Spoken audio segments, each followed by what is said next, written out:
পরিবার কল্যাণ কর্মকর্তাগণের সম্মেলনে আজকের এই অনুষ্ঠানে সম্মানিত সভাপতি, সরকারের মন্ত্রী এবং উপদেষ্টা ও কর্মকর্তাবৃন্দ, বিশেষজ্ঞ চিকিৎসক, গবেষক, পেশাজীবী সংগঠনের নেতৃবৃন্দ এবং উপস্থিত সুধীবৃন্দ, আসসালামু আলাইকুম। শুরুতেই আমি সারা দেশের সকল চিকিৎসক এবং চিকিৎসা ব্যবস্থাপনার সঙ্গে জড়িত সবাইকে আন্তরিকভাবে ধন্যবাদ জানাই এবং এর মাধ্যমেই আমি আমার বক্তব্যটি শুরু করতে চাই। কারণ আপনারা চিকিৎসকগণ রোগে শোকে কাতর মানুষটির কিন্তু পরম বন্ধু হয়ে ওঠেন যখন কোনো একজন মানুষ অসুস্থ হয়ে পড়ে সিরিয়াসলি। চিকিৎসকগণই কিন্তু সত্যিকার অর্থে মানুষের বিপদের বন্ধু। এটি আমার নিজের ঘর দিয়ে আমি বুঝতে পারি।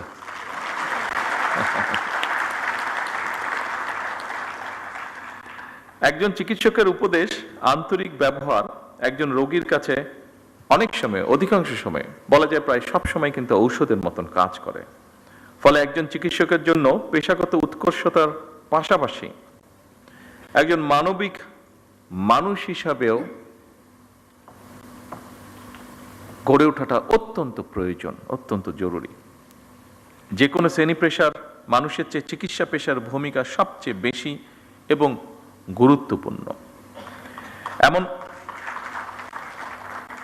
এমন বাস্তবতায় আজকের উপজেলা স্বাস্থ্য এবং পরিবার কল্যাণ কর্মকর্তাদের এই সম্মেলন অবশ্যই এই জাতির জন্য বা এই দেশের জন্য অত্যন্ত তাৎপর্যপূর্ণ। দেশের স্বাস্থ্য ব্যবস্থা এবং প্রাসঙ্গিক বিষয় এতক্ষণ বিভিন্ন বক্তা অত্যন্ত গুরুত্বপূর্ণ বক্তব্য রেখেছেন। বর্তমান সরকার সুস্বাস্থ্যের বাংলাদেশ এরকম একটি দেশ ধীরে ধীরে গড়ে তুলতে চায়। জাতীয় নির্বাচনের আগে আমরা জনগণের কাছে স্বাস্থ্য নীতির রূপরেখা তুলে ধরেছিলাম। চিকিৎসা ব্যবস্থায় বর্তমান সরকারের নীতি হচ্ছে prevention is better then cure. প্রতিকারের চেয়ে প্রতিরোধী উত্তম। নিশ্চয়ই আপনাদের অভিজ্ঞতার আলোকেও এ কথাটি আপনারা বলবেন। আমরা যদি রোগের শুরুতেই রোগ প্রতিরোধের ব্যবস্থা নিতে পারি তাহলে রোগের বিস্তার মোকাবেলা অনেক বেটার ভাবে সম্ভব। আমাদের এই নীতি বাস্তবায়নে উপজেলা স্বাস্থ্য ও পরিবার কল্যাণ কর্মকর্তাদের ভূমিকা, অর্থাৎ আপনাদের ভূমিকা অনস্বীকারযোগ্য। দুঃখজনক হলেও সত্য, বর্তমানে বিশেষজ্ঞ চিকিৎসক, বিশেষায়িত হাসপাতাল অথবা উন্নত ল্যাব প্রায় সবকিছুই শহর কেন্দ্রিক, কিংবা আরো সুনির্দিষ্টভাবে যদি আমরা বলতে চাই তাহলে অবশ্যই রাজধানী ঢাকা কেন্দ্রিক। এরকম বাস্তবতা থেকে বেরিয়ে এসে যদি আমরা জেলা উপজেলা ভিত্তিক হাসপাতাল কিংবা ক্লিনিকগুলোর মাধ্যমে উন্নত চিকিৎসা সেবা নিশ্চিত করতে পারি বা চাই, তাহলে বিশেষজ্ঞ চিকিৎসকগণ যেন জেলা উপজেলায় চিকিৎসা সেবা দিতে স্বাচ্ছন্দ্য করবেন। অপরদিকে রোগীদেরকে শারীরিক এবং আর্থিকভাবে আরো কষ্ট করে ঢাকামুখী হতে হবে না। শহর এবং গ্রাম অঞ্চলে স্বাস্থ্যসেবা প্রাপ্তির ক্ষেত্রে বৈষম্য দূর করা বর্তমান সরকারের অন্যতম একটি প্রায়োরিটি।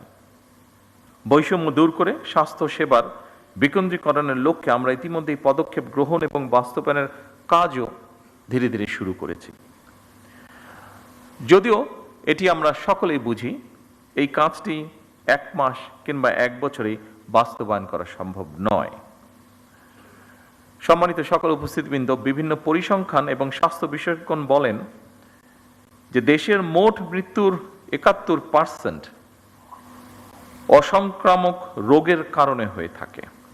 সংক্রামক রোগ প্রতিরোধে উপযুক্ত সচেতনতা সৃষ্টি করার পাশাপাশি অসংক্রামক রোগ প্রতিরোধ এবং নিয়ন্ত্রণে ইতিমধ্যে প্রণীত যৌথ ঘোষণা বাস্তবায়নের কাজ শুরু হয়েছে।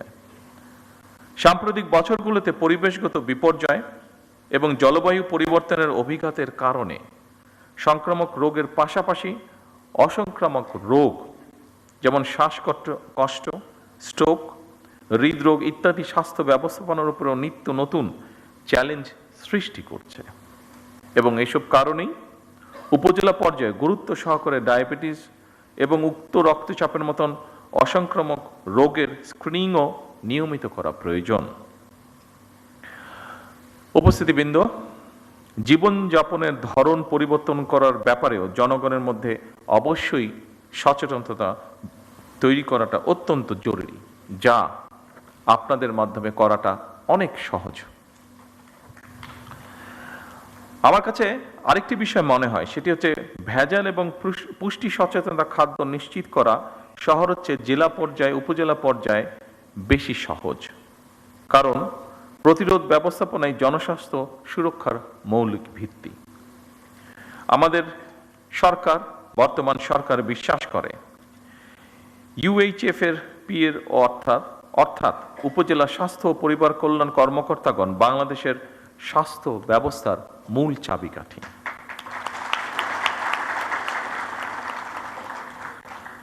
মানসম্মত চিকিৎসা ব্যবস্থা বা চিকিৎসা সেবা সাধারণ মানুষের দৌড়গড়ে পৌঁছে দেওয়ার কর্মযজ্ঞে উপজেলা স্বাস্থ্য কর্মকর্তা এবং সদস্যগণ প্রথম সারির যোদ্ধা। হেলথ কেয়ার ম্যানেজমেন্ট এবং হেলথ কেয়ার অ্যাডমিনিস্ট্রেটিভ ম্যানেজমেন্টের একটি অপরটির সঙ্গে অঙ্গাঙ্গিভাবে জড়িত। একজন উপজেলা স্বাস্থ্য ও পরিবার পরিকল্পনা কর্মকর্তাকে নিজ নিজ কর্মস্থলে স্বাস্থ্য ব্যবস্থার পাশাপাশি স্বাস্থ্য সেবা ব্যবস্থাপনার কাজটিও সুচারুভাবে সম্পন্ন করতে হয়, কারণ হেলথ কেয়ার ম্যানেজমেন্ট এবং হেলথ কেয়ার অ্যাডমিনিস্ট্রেটিভ ম্যানেজমেন্ট এই দুটি বিষয়ের মধ্যে সমন্বয় এবং সমন্বয় না হলে স্বাস্থ্য সেবায় নিশ্চয়ই আমরা কাঙ্ক্ষিত সুফল পাব না। স্বাস্থ্য খাতে ওষুধ শিল্প, চিকিৎসা সামগ্রী, স্বাস্থ্য সেবা, মডার্ন হেলথ টেকনোলজি এবং মেডিকেল বায়োটেকনোলজির মতন অনেকগুলো দিক রয়েছে। সেজন্যই দেশের স্বাস্থ্য খাত নিয়ে বিএনপি সরকারের বিস্তারিত পরিকল্পনাও রয়েছে। এরই অংশ হিসেবে বর্তমান সরকার ক্রমান্বয়ে স্বাস্থ্য খাতে জিডিপির 5% বরাদ্দ দেওয়ার পরিকল্পনা গ্রহণ করেছে। উপস্থিতিবৃন্দ, আমি কিন্তু একটি কথা বলেছি ক্রমান্বয়, একবারে এটি সম্ভব না আমাদের পক্ষে, আমরা ক্রমান্বয় করব।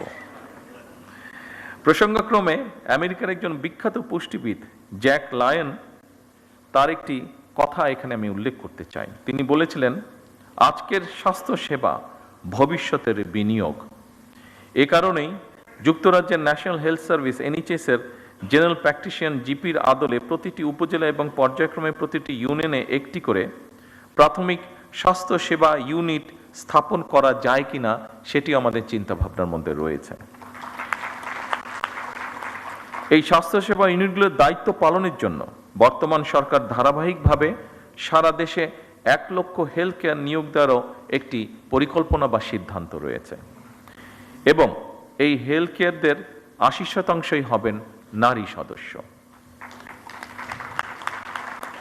হেলথ কেয়ারগণ মানুষের দোরগোড়ায় গিয়ে জনগণকে প্রাথমিক হেলথ কেয়ার দেওয়ার পাশাপাশি স্বাস্থ্য বিষয়ক প্রয়োজনীয় পরামর্শগুলো তাদেরকে দেবেন। উপস্থিত উপজেলা স্বাস্থ্য ও পরিবার কল্যাণ কর্মকর্তা বৃন্দ, ভবিষ্যতের স্বার্থে যে কোনো মূল্যে আমাদেরকে মা ও শিশুর পূর্ণাঙ্গ স্বাস্থ্য সেবা নিশ্চিত করা অত্যন্ত জরুরি। সকল উপজেলা স্বাস্থ্য কমপ্লেক্সগুলোকে পরিপূর্ণ মাতৃকালীন সেবা, নিরাপদ সন্তান প্রসব, নবজাতক এবং শিশু স্বাস্থ্য সেবার নিরাপদ স্থানে পরিণত করা প্রয়োজন।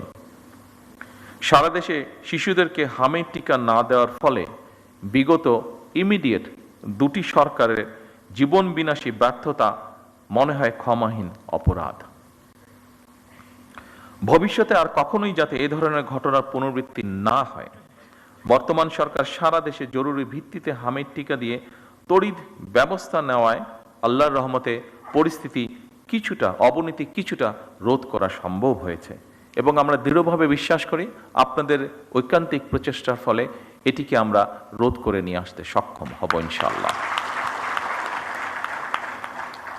এবং এই জন্য আমরা যেই রোধটি করতে পেরেছি, হঠাৎই সমস্যাটি থেকে শিশুদেরকে রক্ষা করতে পেরেছি, এই জন্য আমি সারা দেশের সকল চিকিৎসক এবং স্বাস্থ্যকর্মী সহ আপনাদের সকলকে সরকারের পক্ষ থেকে আন্তরিক ধন্যবাদ জানাতে চাই। যারা তাদের প্রিয় সন্তানদেরকে হারিয়েছেন সেই সকল পিতা মাতা এবং স্বজনদের কাছে আমি ব্যক্তিগতভাবে আন্তরিকভাবে দুঃখ প্রকাশ করছি। দেশের প্রতিটি হাসপাতাল ও স্বাস্থ্য কেন্দ্রকে জবাবদিহিতার আওতায় এনে নাগরিক স্বাস্থ্যসেবা নিশ্চিত করা মনে হয় এখন সময়ের একটি দাবি। আমাদের অবশ্যই মনে রাখা প্রয়োজন, স্বাস্থ্য এবং চিকিৎসা সেবা নিশ্চিত করা এটি নাগরিকদের প্রতি রাষ্ট্রের করুণা নয়, বরং সুচিকিৎসা নিশ্চিত করা রাষ্ট্রের কর্তব্য। সুচিকিৎসা পাওয়া নাগরিকদের মৌলিক অধিকার। সুধীবৃন্দ, বর্তমানে সরকার শীঘ্রই একটি সমন্বিত হেলথ কার্ড চালু করতে পরিকল্পনা গ্রহণ করেছে, যার মাধ্যমে দেশের প্রতিটি নাগরিকের স্বাস্থ্য তথ্য ডিজিটালি সংরক্ষিত থাকবে। এতে যে কোনো নাগরিক প্রয়োজনে দেশের যে কোনো হাসপাতালে সহজেই চিকিৎসা সেবা গ্রহণ করতে পারবেন। এর পাশাপাশি বর্তমান সরকার ধাপে ধাপে একটি জাতীয় স্বাস্থ্য বীমা চালু করার পরিকল্পনা বা চিন্তা ভাবনাও করছে, যাতে করে নাগরিক চিকিৎসা ব্যয়ের কারণে যে কোনো নাগরিক চিকিৎসা ব্যয়ের কারণে আর্থিকভাবে ক্ষতিগ্রস্ত না হন। আমাদের লক্ষ্য উপজেলা স্বাস্থ্য কমপ্লেক্সগুলোকে আরো উন্নত করা, প্রয়োজনীয় জনবল নিশ্চিত করা এবং প্রযুক্তির মাধ্যমে স্বাস্থ্যসেবা আরো সহজ ও কার্যকর করা। সম্মানিত সকল উপস্থিতিবৃন্দ, চিকিৎসকবৃন্দ, নাগরিকদের সুচিকিৎসা নিশ্চিত করতে হলে চিকিৎসক এবং স্বাস্থ্যকর্মীদের আবাসন, নিরাপত্তা, মর্যাদা এবং জীবনমান উন্নয়ন নিশ্চিত করার বিষয়টি সম্পর্কেও সরকার অবশ্যই ওয়াকিবহাল। এ ব্যাপারে সরকার সাধ্যমতন যথাযথ পদক্ষেপ গ্রহণে বদ্ধপরিকর। এই সম্মেলনের মাধ্যমে আমি একটি কথা আপনাদের সামনে তুলে ধরতে চাই। প্রত্যেক উপজেলা স্বাস্থ্য ও পরিবার পরিকল্পনা কর্মকর্তা নিজ নিজ এলাকায় একটি কার্যকর, জবাবদিহিমূলক এবং মানবিক স্বাস্থ্যসেবা গড়ে তুলতে নেতৃত্ব দেবেন। একটি সুস্থ জাতি গড়ার যে স্বপ্ন বা যে আকাঙ্ক্ষা আমাদের মধ্যে রয়েছে, সেই আকাঙ্ক্ষাকে বাস্তবায়নের রূপ দেওয়ার মূল কারিগর কিন্তু আপনারা। আমরা সবাই মিলে একটি স্বাস্থ্য ব্যবস্থা গড়তে চাই, যা হবে সবার জন্য সহজলভ্য, কার্যকর এবং মানবিক। আপনারা একটি জবাবদিহিমূলক, টেকসই এবং জনকেন্দ্রিক স্বাস্থ্য সেবা ব্যবস্থা গড়ে তুলতে সক্ষম হবেন, আমি দৃঢ়ভাবে বিশ্বাস করি। আপনাদের প্রত্যেককে নিজ নিজ এলাকার কর্মস্থলকে একটি স্বাস্থ্য মডেল সেবা কেন্দ্রে পরিণত করবেন, এটিও আমাদের প্রত্যাশা বাংলাদেশের একজন নাগরিক হিসাবে। সম্মানিত সকল উপস্থিতিবৃন্দ, আপনাদের সামনে যে কথাগুলি আমি এতক্ষণ তুলে ধরলাম, এই কথাগুলো আমাদের ম্যানিফেস্টো, আমাদের পরিকল্পনা, আমাদের চিন্তা ভাবনা সকল কিছুকে সন্নিবেশিত করে লিখিতভাবে আমি আপনাদের সামনে উপস্থাপন করেছি। আমার লিখিত বক্তব্যের যে শেষ কথাটি বলেছি সেটি ছিল আমার লিখিত বক্তব্যের শেষ লাইনটি। তারপরে কয়েকটি লাইন আছে, সেইটু বলার আগে আমি আমার নিজস্ব দু একটি কথা আপনাদের সামনে আমি শেয়ার করতে চাই। আমরা প্রায়, বিশেষ করে বাংলাদেশের থেকে যারা চিকিৎসা সেবায় উচ্চতর ডিগ্রি নিতে চান, বা আমরা নিজেরাও অনেকেই যখন যে কোনো কারণেই বিদেশে যাই, আমাদের দেশের অধিকাংশ মানুষই কম বেশি ইউকেতে যান। আমার বক্তব্যে আমি এনএইচএস কথাটি উল্লেখ করেছি। এই এনএইচএস শব্দটির সাথে আপনারা প্রায় প্রত্যেক চিকিৎসক কম বেশি জড়িত। কেউ কেউ হয়তো যাবার সুযোগ হয়েছে যাদের, তারা দেখেছেন ব্রিটেনে তারা এনএইচএস নামক তাদের একটি ব্যবস্থাপনা আছে তাদের হেলথ সার্ভিসে। আর যাদের পক্ষে যাওয়া সম্ভব হয় নিশ্চয়ই আপনারা বইপত্র থেকে অথবা সহকর্মীদের কাছে বিষয়টি সম্পর্কে শুনেছেন। আমি যেভাবে যে কোনো কারণেই হোক, রাজনৈতিক দুর্ভাগ্যবশতই হোক, আমাকে অনেকগুলো বছর ইউকেতে থাকতে হয়েছে। এই এনএইচএসটিকে আমি কাছে থেকে দেখার আমার সুযোগ হয়েছে। আমি এনএইচএস এর প্রশংসায় যাচ্ছি না, আমি কিছু বাস্তবতা তুলে ধরার চেষ্টা করছি আপনাদের সামনে। এনএইচএসটি গঠিত হয়েছিল 1948-এ খুব সম্ভব 5th of জুলাই কাজটি শুরু করেছিল তারা। আজকে প্রায় 75 বছর হয়ে গিয়েছে। আপনাদের যাদের পক্ষে সম্ভব হয়েছে, যারা আপনারা ব্রিটেনে গিয়েছেন দেখেছেন, নিশ্চয়ই আপনারা পত্রপত্রিকায় প্রায় দেখেছেন যে 75 বছর হয়ে গেছে এনএইচএস এর মাধ্যমে তারা তাদের দেশের মানুষকে সুবিধা দিচ্ছে। এনএইচএস এর তারপরেও সমস্যা রয়ে গিয়েছে এনএইচএস এর। অবশ্যই ব্রিটেন আমাদের থেকে অনেক ধনী একটি রাষ্ট্র। সেই ধনী রাষ্ট্র তাদের এই মুহূর্তে জনসংখ্যা খুব সম্ভব যতটুকু আমার ধারণা আছে 7 কোটির মতন। সেই এনএইচএস এর মতন একটি প্রতিষ্ঠান যার বয়স হচ্ছে 75 বছর, ব্রিটেনের মতন একটি রাষ্ট্র যার অর্থনৈতিক অবস্থান আমাদের থেকে অনেক বেশি শক্তিশালী, ব্রিটেনের মতন একটি দেশ যার জনসংখ্যা আমাদের 3 ভাগের 1 ভাগ, সেখানেও সরকার এনএইচএস কে চালাতে, এনএইচএস এর মাধ্যমে জনগণকে স্বাস্থ্য সুবিধা দিতে হিমশিম খাচ্ছে। প্রায় বিভিন্ন রকম এনএইচএস কে বাজেট দিতে হবে, এনএইচএস এর বাজেট বাড়াতে হবে, বিভিন্ন রকম সহযোগিতা করতে হবে, এই বিষয়গুলি প্রায় তাদের পত্র পত্রিকা বিভিন্ন আলোচনায় উঠে আসে। আপনারা আজকের এখানে প্রেজেন্টেশনে অনেকগুলো আপনাদের সমস্যার কথা বলেছেন। অবশ্যই সমস্যা থাকবে, কাজ করতে গেলে আপনাদের বিভিন্ন রকম সুবিধা অসুবিধা থাকবে, এবং সেটি সরকারের কাছে তুলে ধরাটাও অবশ্যই সঠিক কাজ আপনারা করেছেন। তবে সকল চিকিৎসকবৃন্দ উপস্থিত সহ আরও যারা এখানে উপস্থিত আছেন, দেখুন আমরা কিন্তু এদেশেই হয়েছি। এখানে আমরা এই হলরুমের মধ্যে যতগুলো মানুষ আজকে আমরা এখানে উপস্থিত আছে, প্রত্যেকটা মানুষ কিন্তু আমরা এই বাংলাদেশে জন্মেছি, প্রত্যেকটা মানুষ আমরা এই বাংলাদেশেই বড় হয়েছি। কাজে এই দেশের রাষ্ট্রের কি অবস্থা, এই দেশের মানুষের কি অবস্থা, আমাদের সমাজের কি অবস্থা, এগুলো আমাদের বোধহয় কাউকে বলে দেবার বা বুঝিয়ে দেবার প্রয়োজন নেই। প্রত্যেকটি জিনিসের সাথে আমরা পরিচিত। সেজন্যই আজকে আমি বলছি না একবারও, আমার অবস্থান থেকে আমি আপনাদেরকে বলছি না যে আপনারা যে সকল সমস্যাগুলো, আপনাদের কাজ করতে গিয়ে যে সকল সমস্যাগুলো আপনারা ফেস করেছেন সেগুলো গভর্নমেন্ট অ্যাড্রেস করবে না বা করতে পারবে না, এরকম কোনো কথা বলছি না। তবে সরকারের পক্ষ থেকে আমি আপনাদের সহযোগিতা চাইছি, আপনাদের সাহায্য চাইছি। আমি কেমন করে? দেখুন, যেই কথাটি আমি বললাম যে আমরা আমাদের দেশের অর্থনৈতিক অবস্থা বলুন, সামাজিক অবস্থা বলুন, প্রত্যেকটি জিনিস সম্পর্কে আমরা জানি, ধারণা আছে। আমি আগেই বলেছি যে এনএইচএস এর মতন একটি প্রতিষ্ঠান যেই দেশে আছে সেই দেশকেও হিমশিম খেতে হচ্ছে সেটিকে সাপোর্ট দেওয়ার জন্য। তাদের থেকে অর্থনৈতিকভাবে আমরা অনেক পিছিয়ে আছি। আর এর মধ্যে কি হয়েছে না হচ্ছে আপনাদেরও কম বেশি ধারণা আছে। আমি সেই বিতর্কে যাচ্ছি না, সেই বিস্তারিত বিবরণেও যাচ্ছি না। আমরা যদি প্রত্যেকে, যেমন যেই প্রেজেন্টেশনটি প্রথম দিকে আমরা দেখেছি একটা বইয়ের বিভিন্ন পাতা, ওই বইটা মনে হয় আপনাদের কাছে আছে, এখানেও আছে, এটা 6 নম্বর পেজে স্বাস্থ্য প্রতিমন্ত্রী সাহেব, আমি ওনাকে তখন বলছিলাম যে আবর্জনার একটি উপজেলা স্বাস্থ্য কমপ্লেক্সের সামনে একটি অ্যাম্বুলেন্স দাঁড়িয়ে আছে এবং সাইডে অনেকগুলো আবর্জনা পড়ে আছে। এটা স্বাস্থ্য প্রতিমন্ত্রী সাহেব উনি বলেছেন যে এই ময়লাটাকে পরিষ্কার করার জন্য খুব বেশি রিসোর্সের প্রয়োজন নাই, এটিকে পরিষ্কার করার জন্য একটি ইচ্ছা শক্তির প্রয়োজন, এটিকে পরিষ্কার রাখার জন্য একটি মন মানসিকতার প্রয়োজন। যেটুক পরিমাণ রিসোর্স সেটিকে ম্যানেজ করার জন্য আছে, মনে হয় আপনারা যদি স্ব প্রতিষ্ঠানে চেষ্টা করেন নিশ্চয়ই সিচুয়েশন কিছুটা হলেও পরিবর্তন করা সম্ভব।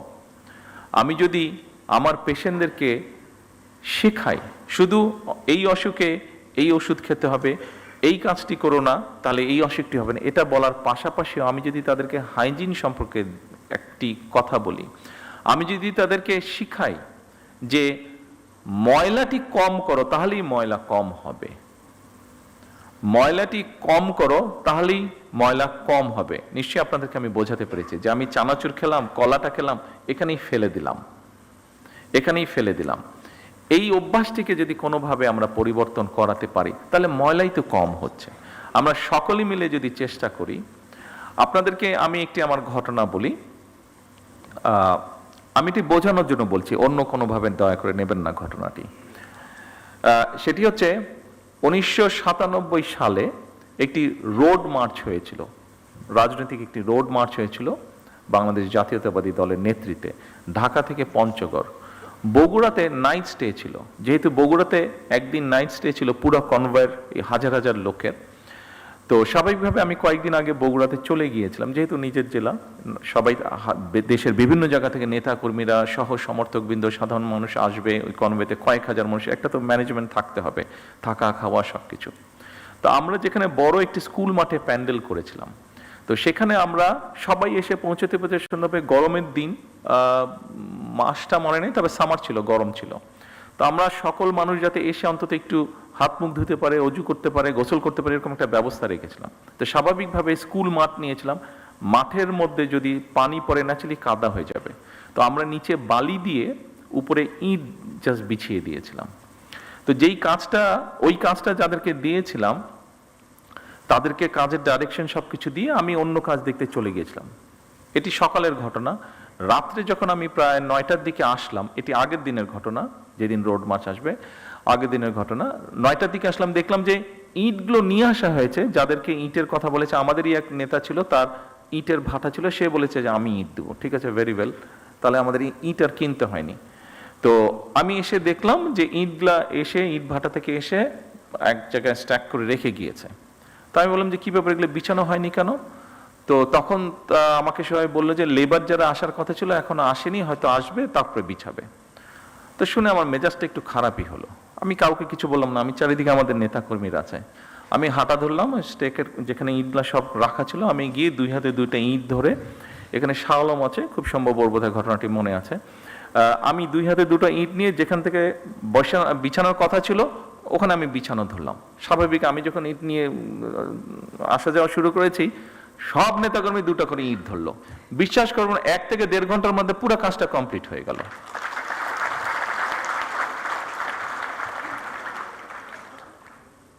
আপনারা যে যেখানে কাজ করছেন, আপনারা সেখানকার নেতৃত্ব, আমি আমার বক্তব্যে বলেছি, কাজে আপনাদের উপরে অনেক কিছু নির্ভর করছে। আমি জানি আপনাদের সমস্যা আছে, আমি একটু আগে বলেছি এনএইচএস তারাও সমস্যার ভিতর দিয়ে যাচ্ছে, কাজে আমাদের যাওয়ারই কথা, তাদের অর্থনৈতিক অবস্থা অনেক শক্তিশালী।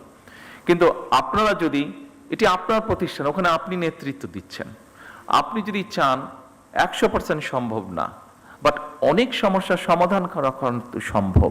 চেষ্টা করে দেখুন, আমি দৃঢ়ভাবে বিশ্বাস করি আপনারা পারবেন। আপনারা পারবেন বলেই কিন্তু আপনাদের কাছে এই প্রত্যাশাটা করছি।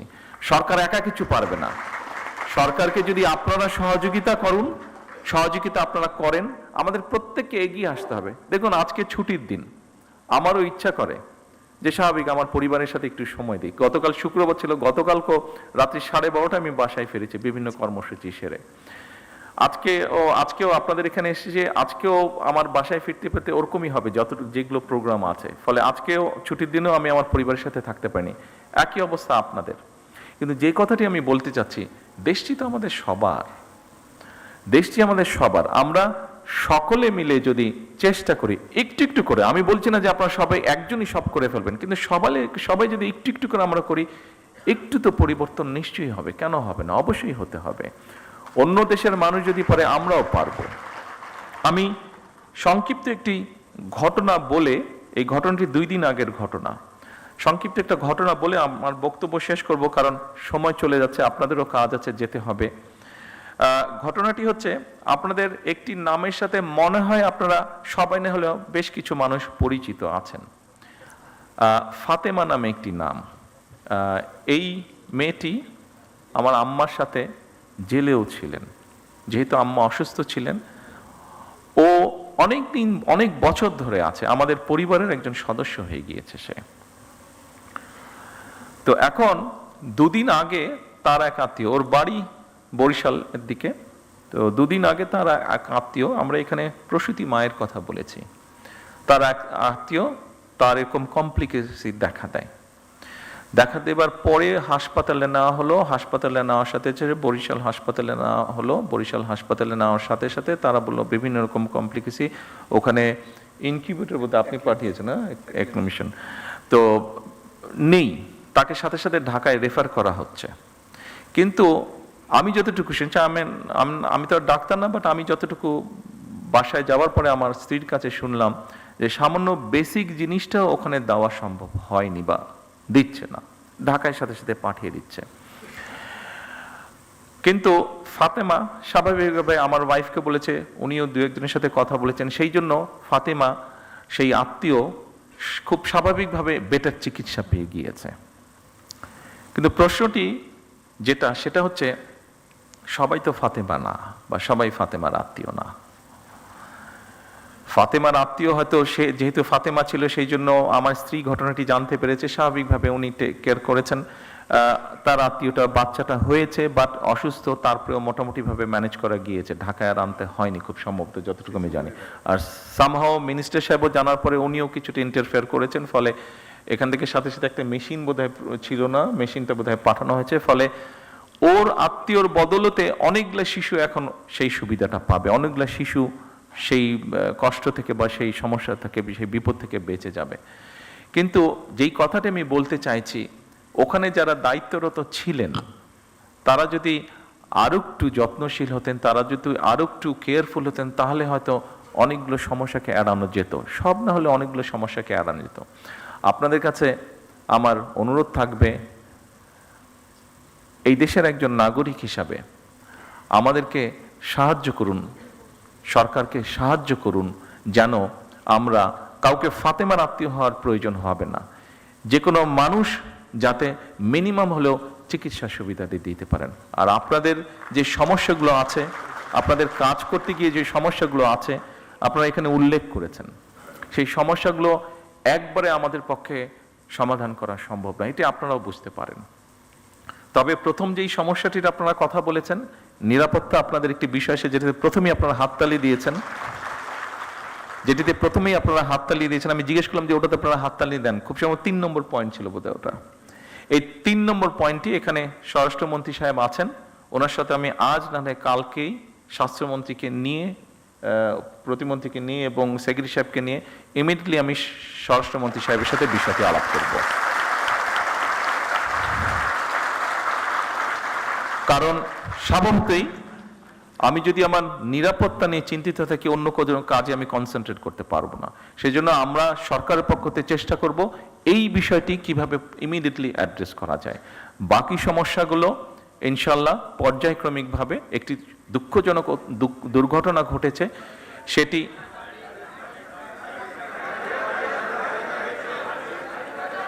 গাড়ি বলছেন না বাড়ি বলছেন? হ্যাঁ, গাড়ি। আমি আসছিলাম, সেটাতেই আমি আসছিলাম, জি, টেইলার ড্রাইভার, সেটাতেও আমি আসছিলাম। দেখুন, ওই যে অনেক সময় কিছু সায়েন্স ফিকশন মুভি আমরা দেখি যে back to the future, back to the মানে হ্যাঁ পাস্ট হবে, হ্যাঁ, আমরা যদি পাস্টে যেতে পারতাম তাহলে হয়তো মধ্যপ্রাচ্য যে সমস্যাটা, এটাকে হয়তো ম্যানেজ করে ফেলা যেত শুরু হবার আগে, তাহলে দেশের মধ্যে অনেক সমস্যা হতো না।